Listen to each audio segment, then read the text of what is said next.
Welcome back to my channel मेरे प्यारे बच्चों। मैं भी चाहती हूँ कि आपकी बहन बहुत दिन बाद आई एंड मैंने आपका पूरा कोर्स भी नहीं करा पाई, बट अब अपन इसीलिए इस बार जल्दी आए हैं ताकि M2 का सिलेबस जल्दी से जल्दी अपन खत्म कर देंगे, ठीक है ना। तो प्लीज मेरे साथ बने रहें ताकि अपन M2 को ऐसा जम के निकालेंगे ताकि M1 में जो भी है ना अपना कवर सब यहाँ निकल जाएगा। और एक बात बच्चों, 2 या 3 दिन में आपका M1 का रिजल्ट आने वाला है, फिर उसे देख के डिफरेंस मत होइएगा कि हमारा रिजल्ट कैसा आता है, ठीक है ना। जो हो गया उसे जाने दे, हमें क्या सोचना है आगे हम हमें कैसे करना है। प्लीज अपन को M2 को बहुत अच्छे से करना है। तो जैसे जैसे इंस्ट्रक्शन मैं देखी जाऊँ प्लीज आप वही चीज फॉलो करते जाए। जैसे अभी मेरे बच्चों ने मुझसे बोला कि यूनिट कब से स्टार्ट कर दीजिएगा M2 की, उसी यूनिट के साथ, क्यों, क्योंकि वो यूनिट सबसे ज्यादा मार्क्स की है और लेंथी भी है और थोड़ा सा है। अपन उसी यूनिट के लिए फुल एनर्जी के साथ सारे बच्चे जितने भी बच्चे हैं सबको पूरी फुल एनर्जी के साथ अच्छे से 5th यूनिट स्टार्ट करनी है। और मैम जब भी आए तो प्लीज सारे बच्चे बिल्कुल पेन और कॉपी के साथ रहें कि हाँ मैम सवाल दे तो हमें पहले से सॉल्व करते बनना चाहिए। चलो मेरे प्यारे बच्चों स्टार्ट करते हैं अपन 5th यूनिट। चलो यूनिट में क्या है नाम यूनिट 5th का? यूनिट 5th का नाम है अपना वेक्टर कैलकुलस, ठीक है। सबने ये वर्ड सुना हुआ है फिजिक्स में, ठीक है ना। तो वेक्टर क्या होता है? Vector it's quantity which involve magnitude as well as direction. अपन ने 2 क्वांटिटी पढ़ी हुई है फिजिक्स में, number 1 vector quantity, second scalar quantity. दोनों क्वांटिटीज में क्या डिफरेंस है? सिर्फ और सिर्फ एक में मैग्नीट्यूड और डायरेक्शन दोनों रहता है और एक में सिर्फ डायरेक्शन रहती है, ठीक है ना। ये मैं उम्मीद करती हूँ कि सबको याद होगा कि व्हाट इज वेक्टर क्वांटिटी या स्केलर क्वांटिटी, ठीक है। अब इस यूनिट का बेटा first topic, first chapter number 1 chapter name is vector differentiation. That means differentiation सबका पढ़ा हुआ है, हिंदी में बोले तो अवकलन सबका पढ़ा हुआ है। अब हम किसका अवकलन या डिफरेंशिएट कर रहे हैं? वेक्टर का। दैट मींस हम डिफरेंशिएट कर रहे हैं विद डायरेक्शन, इसी को बोलेंगे हम क्या? Vector differentiation. सबसे पहले स्टार्ट करेंगे अपन कहाँ से? इनिशियल पोजीशन वेक्टर से। अब आपको जहाँ भी पोजीशन वेक्टर की जरूरत होगी तो आपका हमेशा नोटेशन क्या होगा बेटा? Small are. स्मॉल आर के ऊपर देखो वेक्टर का नोटेशन बना हुआ है। दैट मींस इसकी वैल्यू हमेशा क्या रहेगी? xi + yj + zk, ठीक है। अब कभी गिवन रहे ना रहे हमेशा पोजीशन वेक्टर स्मॉल आर को किसी से डिनोट करेंगे। इन केस एग्जाम में कभी आता है इसका मैग्नीट्यूड कैसे फाइंड करते हैं? मैग्नीट्यूड के लिए हमेशा फॉर्मूला क्या होता है? Mod of r vector. Mod of r vector that means x² + y² + z²। i not i 1, j not j 1, k not k 1। जब भी मैग्नीट्यूड निकालोगे सिर्फ और सिर्फ वेरिएबल का स्क्वायर करोगे, ऐड करोगे तो स्क्वायर रूट निकलेगा, ठीक है। Second constant vector. In case constant vector पूछा जाएगा, कहीं मल्टीप्लाई में आ जाए, कुछ भी आ जाए, तो हमेशा क्या करोगे? जो भी आप कांस्टेंट वेक्टर यूज कर रहे हो ये वेक्टर को क्या एज्यूम करोगे आप? a1i + a2j + a3k। हमेशा बोल रही हूँ वेक्टर पढ़ रहा है दैट मींस हमारी तीनों डायरेक्शन को आप लेके चलेंगे, i j और k। पूरे यूनिट में आप बिना इसके डायरेक्शन के कहीं भी आगे नहीं बढ़ रहे हैं। चलिए next dot product of 2 vectors. Topic देख के याद आ गया होगा कि हमने फिजिक्स में पढ़ा था, है ना। पर उस टाइम कैसे पढ़ा था उसको फिर से रिकॉल करना है अपने को, ठीक है ना। बिल्कुल भी एनर्जी के साथ, ऐसा नहीं कि बिल्कुल वो हो रहा है पर, ओके। तो डॉट प्रोडक्ट ऑफ 2 वेक्टर्स, ठीक है। ये डॉट प्रोडक्ट का एग्जाम क्या है आपका? हमने कांस्टेंट वेक्टर को क्या ले लिया? a को a1i + a2j + a3k। b vector को क्या ले लिया है मैंने? b1i + b2j + b3k। जब भी डॉट प्रोडक्ट करेंगे तो देखो मैंने क्या लिखा? a1 b1 प्लस है तो प्लस, माइनस है तो minus, a2 b2 plus plus, a3 है b3। That means i dot i1, j dot j1 और k dot k1। Dot product की बहुत बड़ी चीज है जो आपको हमेशा याद रखनी है, ये सारी डायरेक्शन सेम उसमें बने, ठीक है ना। Next cross product of 2 vectors. Cross के लिए बेटा हमेशा सिंबल कैसा रहेगा? इनटू का क्रॉस।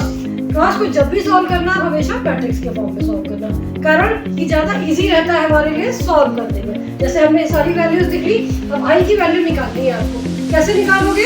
सबसे अच्छा तरीका क्या था? जिसको ले रहे हैं उसको छुपा देंगे। फर्स्ट रो फर्स्ट कॉलम छुप गया, that means a2 b3 - b2 a3। Clear? अब हम किसका कोफिशिएंट निकाल रहे हैं? j का। j को छुपा दो, first row first column, a1 b3 - b1 a3, ठीक है।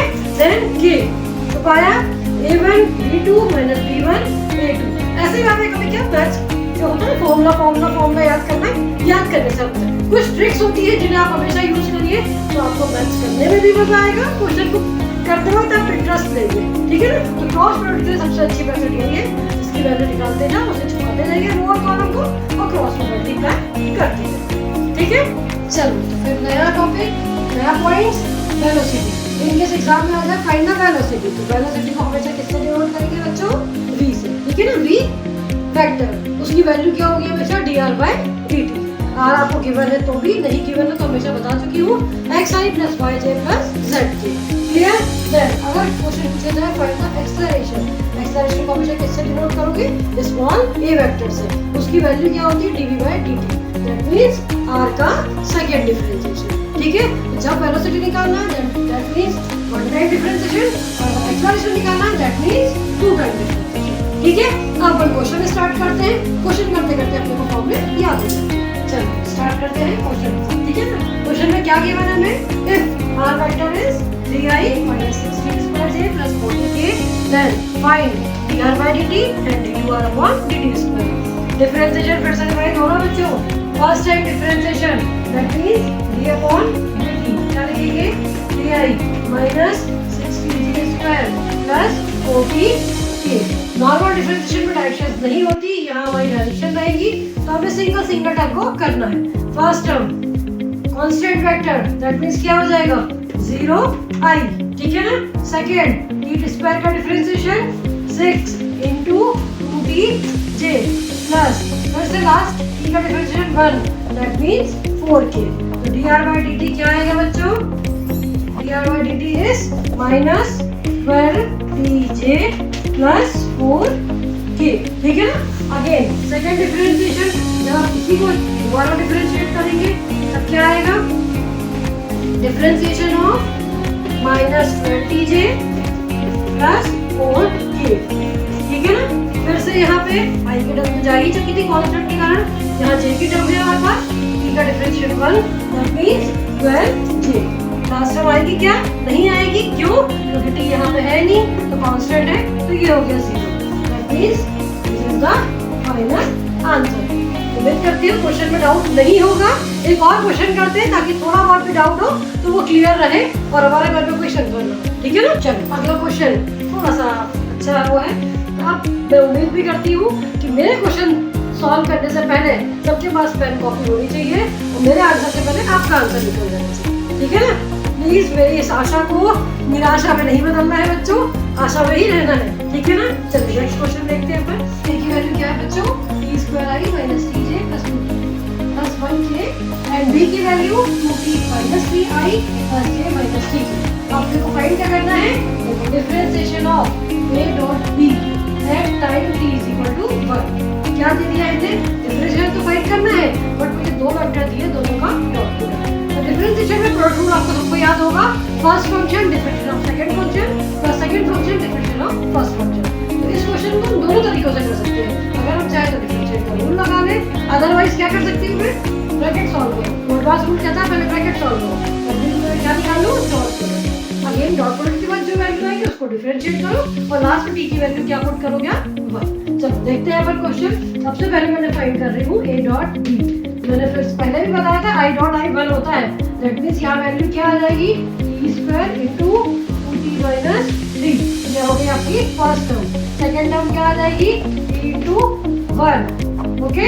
फिर से प्लस माइनस 1 t × 2t + 1, सारे मल्टीप्लाई हो गए अपने, ब्रैकेट खोल ले 2t³ - 3t² - t - 2t² -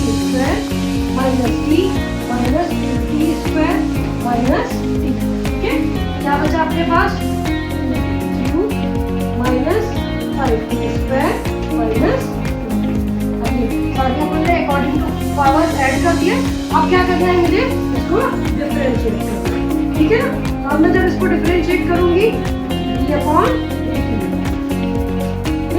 differentiate कर रही हूँ, क्या लिखूँ, d² का 3³ का differentiate 3t², that means 2 × 3t², 5 × 2t, 2t का 2, ठीक, दैट मींस 6t² - 10t - 2। ये आंसर था अगर ये वैल्यू आपको गिवन नहीं थी।